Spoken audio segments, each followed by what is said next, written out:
Hello, class. My name is Lance Edwards. I attend Strayer University. I'm currently taking a class, Business 475, which is International Business, under Dr. Garwin. And today I'm here doing a presentation, and we're going to be talking about a company, a very large company, a globalized company called Apple. All right, Apple is a very huge company. It's been out for many years, and we're going to discuss the responsibilities that a large company like Apple have on not only the environment but also for the community. And Dr. Garvin spoke many times on corporate social responsibility.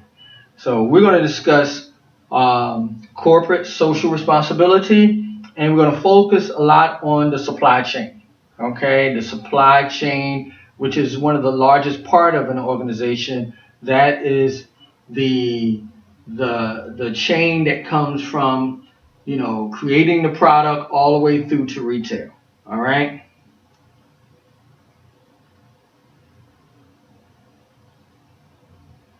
So first, let's talk and summarize a little bit about, try to get it zoomed in a little better, about Apple. All right. Again, we talked about Apple, and it's a global company. All right. First, you must understand that Apple is a global company, and it not only sells its product to people or consumers all over the world, but also assembles or have its products assembled all over the world.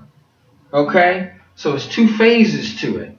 Apple sells products over the world, but also they have established their businesses in different countries in the world. So they're using resources not only in the United States, but all over the world. So there's a lot of responsibility that comes about you working in different countries, using different environmental resources in those companies. One thing that Apple, one of their mottos is that if they plan on leaving the planet better than they found it. What does that mean? It means, number one, they want to lower their carbon footprint as much as possible, reduce any global warming that could occur during their process. Okay? So this is very important.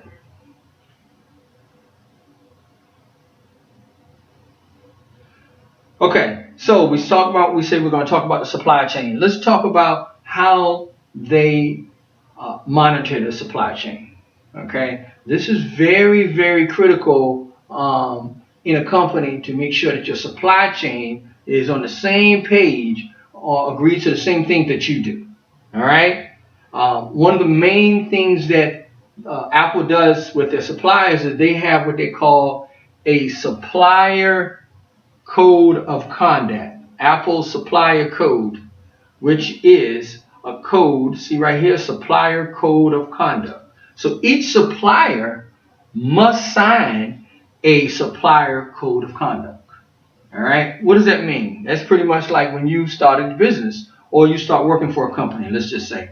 They have certain things that you sign to say that you're going to respond and perform and do certain things in their business, and some things you're not going to do, or you can get fired. All right, so that's one of the things that Apple does. The suppliers, if they actually sign that code of conduct, what happens is now Apple will monitor them. All right, and how they monitor them, one of the main ways to do that is they audit their company.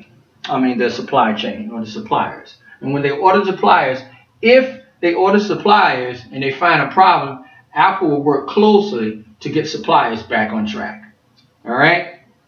Now, one of the very important things that Apple does is, number one, their code of conduct is constantly being reevaluated. All right? These documents are being very reevaluating, and that ensures the strongest value of human rights, safety, and responsibility.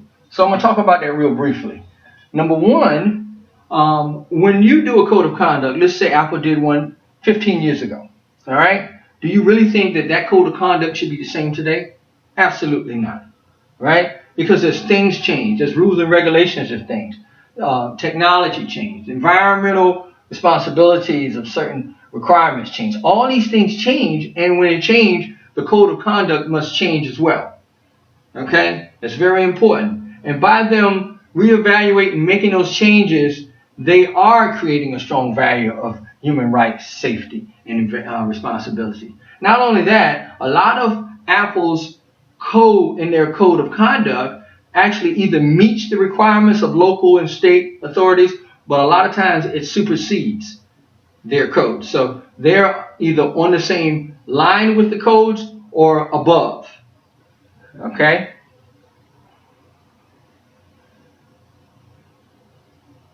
Now, let's talk a little bit about, we talked about the audits. Let's talk about it real quickly about some of the recent audits that has been done through Apple.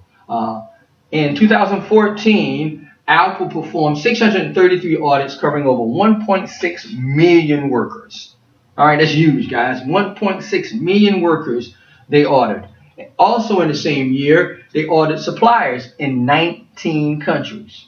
Okay? So we know in a perfect world, everything will be fine and you don't have to audit. But this is not a perfect world. So as they lay down their laws, they also enforce or police their laws by audits. Now they find, as they audit, they do find things that's wrong. The goal is, once you find it, you fix it. And one of the things they did when they did the audits is they were able to call over 30,000 workers to make sure each rights were upheld. Okay? That means there may have been some problems with, despite they have millions of employees, they found 30,000 and maybe there's been a problem, maybe something is going on there and they want to make sure that their rights are covered. So they go out and they make sure they respond to it. All right? And that's very important.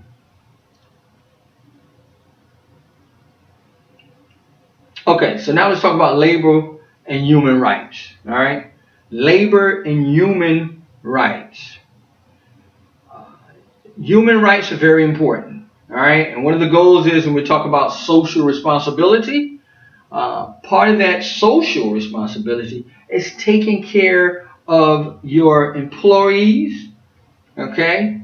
And make sure that they're protected. So that's extremely important. It's a high commitment to protect workers' rights. All right? Now, that's one of the things that Apple promised to every supplier in their organization. Now, last year, 92% of all of their suppliers work week was compliant with the 60-hour maximum standards. That means that none of their employees, or 92% of their employees, do not work over 60 hours.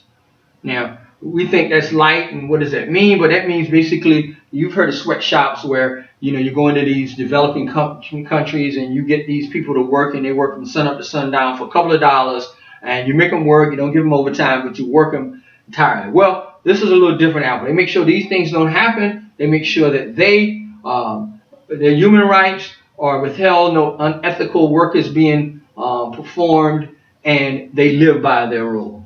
All right? Also, the hiring practices. Very important. The hiring practices are held accountable for ethical hiring practices. Now, what that means is, and one of the main things it means is, in developing countries, we all know that the rules and regulation means nothing. There is really no rules and regulations. So a lot of companies like to come over and just take advantage of the resources, whether it's environmental or the humans, right? But Apple says that no, they won't. They won't hire people under a certain age, all right? Which is very important, because a lot of companies come in and they hire these little kids. They don't go to school, but they just work. They work them to death, all right? So Apple refuses to do that. And what's very important before I change this slide is that Apple comes into a developing company not just to worry about their rules and regulations, because we're in developing companies does not have a lot of emphasis on this, but they've come with their own guidelines. So they came out of the United States. They come over to developing countries. They use the guidelines that they use here and they bring it here to undeveloped countries, which now they raise the bar. They actually put their own standards on place. And when they do put their own standards up, what that does, that creates a lot of talent because everybody want to work for Apple because Apple takes care of it. So one hand washes the other, right? Okay, let's move on. So environmental, we touched a lot about environment and how important environment is, and Apple understands that very clearly, and they're here to preserve the Mother Earth. They make sure that they'll preserve the limited amount of precious resources it has. So, you have companies come in, they just rape the planet, and they don't care about the problem that occurs. Well, this is a little different from Apple. Apple has several different programs. One is called Clean Water Program that provides 500 million gallons of fresh water. Another one, another thing that they also do is they require all managers to participate in an 18-month, 19-course academic education about clean air. So not only do they educate you, but they educate you about the environment. So really, that's kind of a 2-for-1 here. They're educating their employees, which is empowering them, but they're also educating them about the environment, which now they're doing what? Environmental responsibility. So let's talk a little bit about some of the programs that they have. And we're going to do this real quick. One, Apple has a store in Stamford, Connecticut, all right, where 265 U.S. Apple retail stores powered by 100% renewable energy. So what are they doing? They're lowering their carbon footprint. They are using 100% renewable energy. That means they're recycling energy and not taking away from the precious materials of energy that the earth has.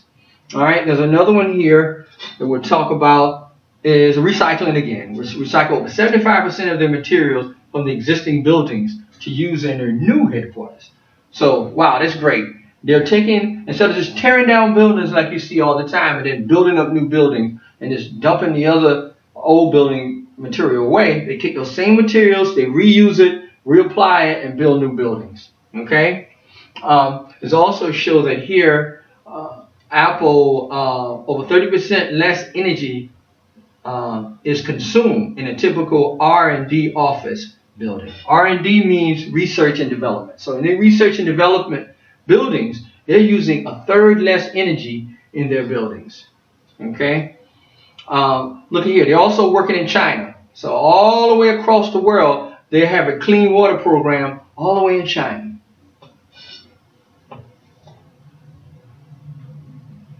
Here's another one. More renewable resources, more conservation funds to protect the forests and type of packages they use. So the package they use are more biodegradable, which means that if it's disposed of, it will not destroy the earth. All right. They're also using water in Oregon to use for power.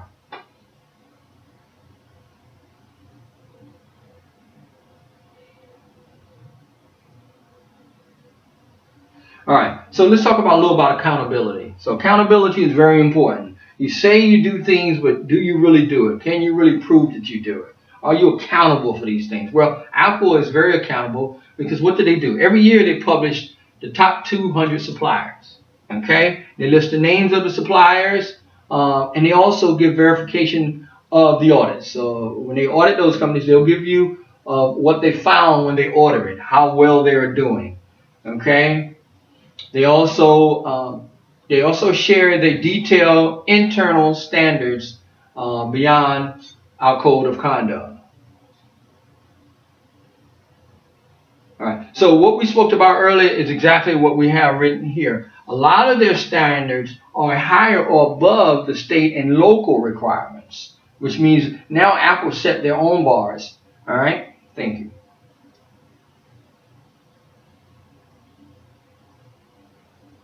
All right, so that ends my information to you. There is some information and some links that you can go to get more details about Apple, their corporate responsibility, how they are helping out the community and moving forward in their endeavor as a business. Thank you so much, and you guys have a wonderful day.